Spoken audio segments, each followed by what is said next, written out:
Olá, sejam todos bem-vindos mais uma vez ao nosso canal e hoje vamos dar sequência no estudo da cronologia e genealogia. Vamos partir de onde paramos, de Noé até Abrão. Vale lembrar também que a ideia deste estudo não é provar nada a ninguém mostrando que esta é a verdade ou outra, é apenas um estudo para a gente se aprofundar um pouquinho. E lembrando que este estudo é baseado na Bíblia hebraica, massorética, ou qual nós conhecemos também como o Antigo Testamento da Vulgata Latina. É interessante que há uma diferença cronológica entre a Vulgata Latina, ou esta mesma, ao qual nós estamos falando, dos textos massoréticos, para os textos, por exemplo, do Pentateuco samaritano, há diferenças cronológicas de datas e também uma grande diferença quando falamos na Septuaginta. A Septuaginta é uma tradução do hebraico para o grego, né? Ali no entre segundo e terceiro século antes de Cristo.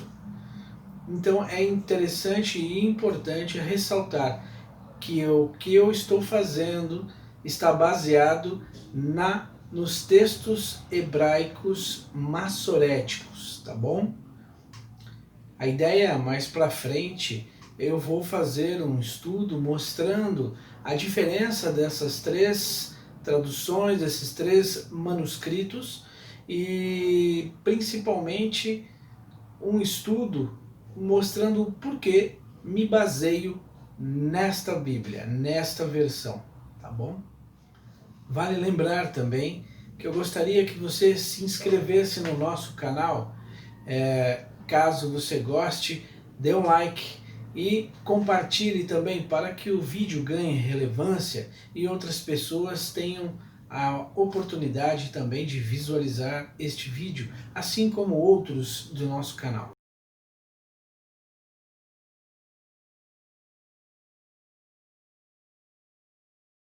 Bem, conforme tínhamos falado, até aqui já tínhamos estudado e agora vamos partir daqui. O verso para darmos sequência está em Gênesis capítulo 9, verso 28 e 29, e diz assim: E viveu Noé, depois do dilúvio, 350 anos, e foram todos os dias de Noé 950 anos, e morreu. Podemos fazer a conta de duas formas. O dilúvio se deu no ano 1656, mais 350, que foi o total que ele viveu depois do dilúvio, dá o total de 2006. Ou podemos pegar o ano de seu nascimento e colocar o total, que a Bíblia diz, 950 anos, dá um total de 2006. Este então foi o ano da morte de Noé. O texto seguinte é Gênesis capítulo 11, versos 10 e 11. E nos diz: Sem era da idade de 100 anos e gerou a Arfaxade, 2 anos depois do tempo na arca. E viveu Sem, depois que gerou a Arfaxade, 500 anos, e gerou filhos e filhas. Se Sem nasceu em 1558, depois de Adão, mais 100 anos até gerar Arfaxade, e depois viveu mais 500 anos, nos dá um total de 2158. Este foi o ano em que Sem morreu.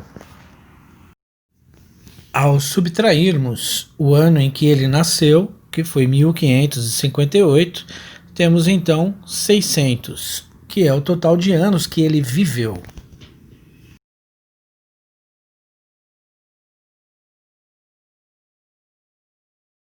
O próximo texto está em Gênesis, capítulo 11, versos 12 e 13, e diz assim: E viveu Arfaxade 35 anos e gerou a Salá.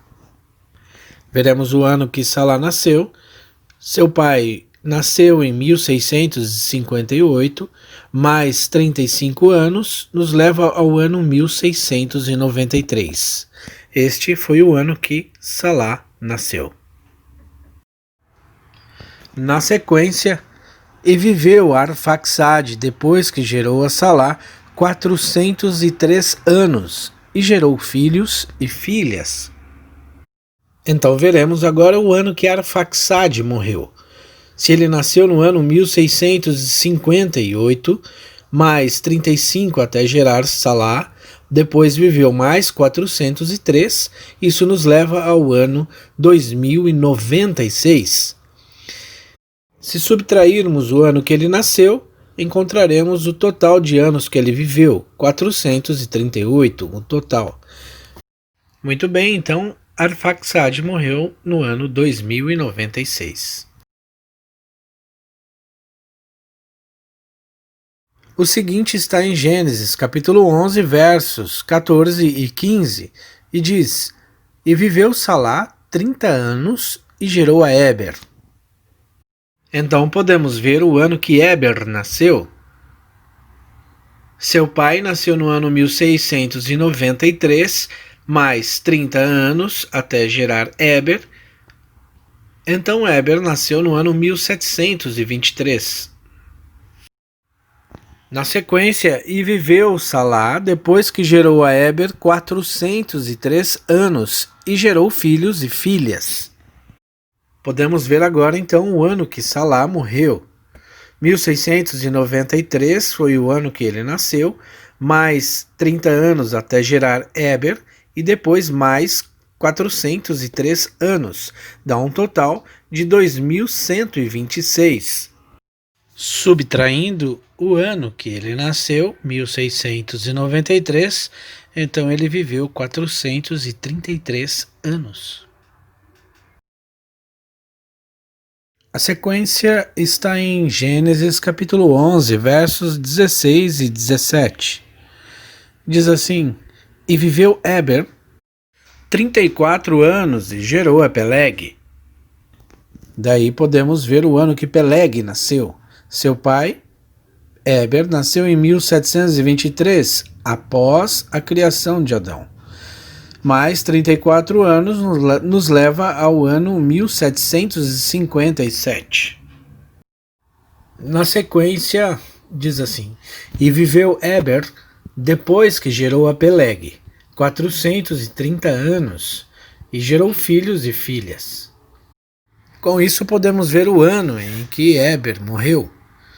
Ele nasceu em 1723, após Adão, mais 34, onde gerou Peleg, depois viveu mais 430, isso nos dá um total de 2187. Este foi o ano em que ele morreu.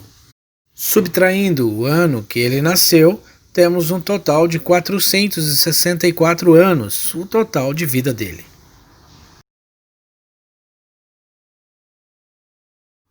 Gênesis, capítulo 11, versos 18 e 19, diz assim: E viveu Peleg 30 anos e gerou a Reu.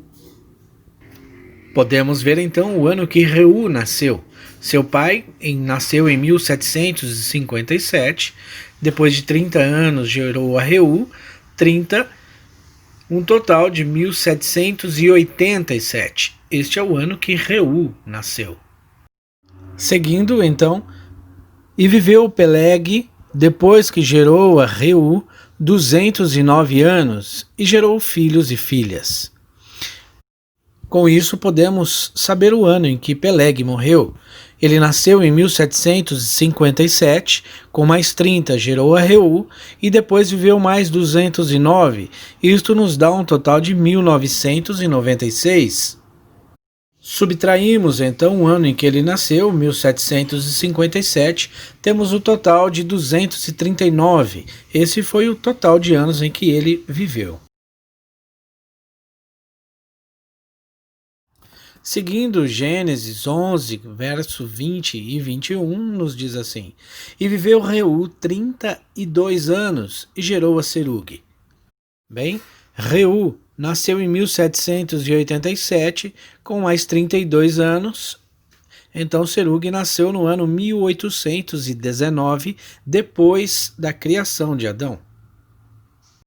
Na sequência diz, e viveu Reu, depois que gerou a Serug, 207 anos, e gerou filhos e filhas. Veremos agora então o ano em que Reu morreu. Ele nasceu em 1787, mais 32 anos gerou a Serug, e depois viveu mais 207. Isso nos dá um total de 2026. Este foi o ano em que ele morreu. Subtraindo o ano em que ele nasceu, teremos o total de 239, que foi o total de anos em que ele viveu.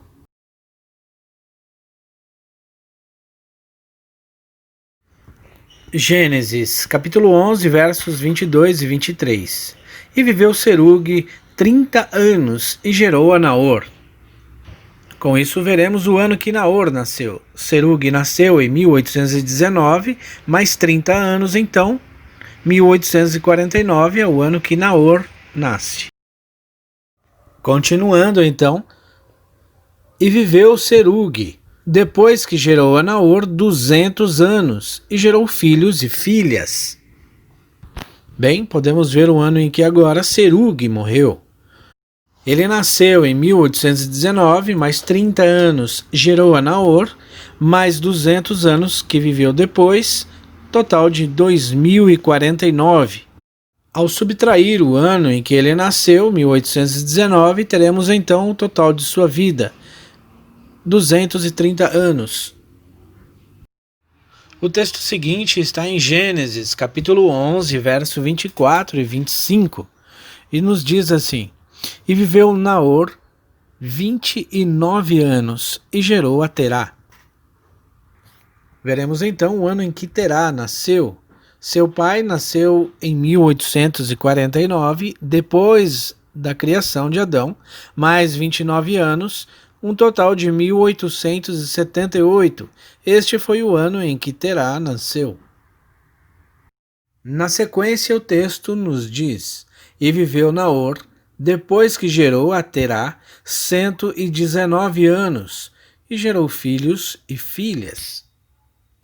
Com esse texto, agora podemos ver o ano em que Naor morreu. Se ele nasceu em 1849, depois de Adão, mais 29 anos quando gerou a Terá, depois viveu mais 119, isso nos dá um total de 1997. Esse foi o ano em que ele morreu. No entanto, ao subtrairmos o ano em que ele nasceu, 1849, teremos um total de 148. Este foi o total de anos em que Naor viveu. O texto seguinte, Gênesis, capítulo 11, verso 26, nos diz: E viveu Terá 70 anos, e gerou a Abraão, a Naor e a Harã. Com isso podemos ver então o ano em que eles nasceram. Terá nasceu no ano 1878, depois de Adão. Mais 70 anos que o texto nos diz, dá um total de 1948. Seria este então o ano em que seus filhos nasceram.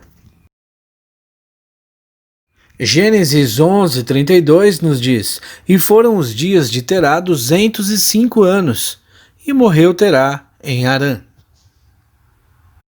Se Terá nasceu no ano 1878, mais 205 anos que viveu, nos dá um total de 2083. Este foi o ano em que ele morreu. Porém, algo nos chama a atenção neste estudo. Seria Abraão, Naor e Harã trigêmeos? Bem, este é um tema para o nosso próximo estudo. Não perca! Viram só que maravilha? Interessante, não? Aí a pergunta que ficou para o estudo, para o próximo estudo é exatamente essa. Será que eles eram trigêmeos também? Se você se lembrar no outro estudo qual fizemos e terminou com Sem, Cam e Jafé, será que eles eram trigêmeos? Não perca o próximo estudo e você verá. Interessante que vamos poder analisar e ver, você pode ver ali os anos em que eles tiveram até contato com seus descendentes. Isso é bem interessante quando vemos aí a importância de testemunho que Noé chegou a passar a seus descendentes, de que Sem chegou a passar a seus descendentes, de como Deus os livrou de toda aquela destruição. Interessante, vale a pena a gente guardar este ponto principalmente como ensino aos nossos filhos e aí por diante. Quando a gente passa o testemunho para outras pessoas do que Deus fez em nossas vidas. E acredito que Deus tem feito maravilhas em sua vida também. E caso você não tenha percebido, pare um pouco, reflita um pouco e você verá muitas maravilhas que Deus fez. E passe adiante.